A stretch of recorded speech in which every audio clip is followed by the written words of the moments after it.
I'm done with the classifications. Every human being has something of value that they brought to the table, especially Hitler.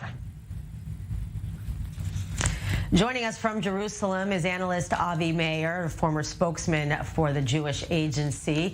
Thank you for joining us. Much appreciated. Very disturbing to watch these comments, and that he's able to have a platform to do this. Explain the amount of damage that it does and how it infringes on the safety of Jews, especially in the United States right now. Look, Kanye West is a problem in and of himself. You know, his comments are getting nuttier and nuttier, more extreme by the day. I have to admit, I was wrong. I thought that after his initial comments about going DEFCON on the Jews, he was going to apologize and everything was going to go back to normal.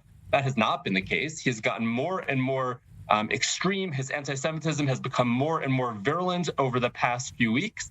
And that is a problem in and of itself. But even more problematic is the fact that it's being platformed by all sorts of individuals, all sorts of groups. What we're seeing is a whole ecosystem of anti-Semitism being built around Kanye West and his really repulsive hatred of Jews. And that, of course, does pose a significant threat to Jews, not only in the United States, but around the world. And so, I mean, the fact that he is going on and continuing to do this, obviously there's an audience who's listening to this, and he's making comments that are clearly based on, you know, centuries-old conspiracy theories. How do you best get through to people for this misinformation?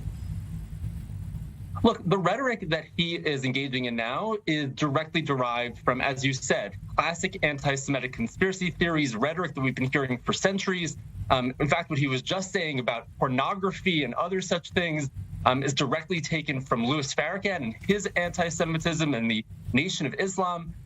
It is ugly, it is virulent, and it's not going away. So it falls to individuals like us and people of goodwill around the world to play their part, ensure that correct information is going out there, and speaking out as loudly as we possibly can about this form of hatred and bigotry targeting Jews, and certainly targeting any group around the world. Right.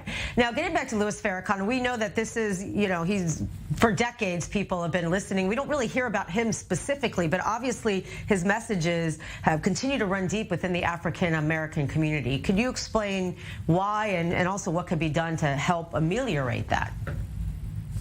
Look, Louis Farrakhan and the Nation of Islam have a dual role. On the one hand, they have played a significant role within the Black community, elevating people out of poverty, serving those who are incarcerated in prisons. That has bought them a lot of currency within that community. On the other hand, they are a virulently anti-Semitic, homophobic, anti-white organization that has spread its hateful rhetoric in many places across the country and around the world.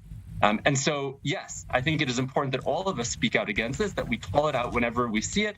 We saw that when the leaders of the Women's March in D.C. were found to have been associated with Louis Farrakhan. That created quite a firestorm, which has continued to this day. We have to make sure that we are identifying this rhetoric and those who espouse it and pushing back to the extent that we possibly can.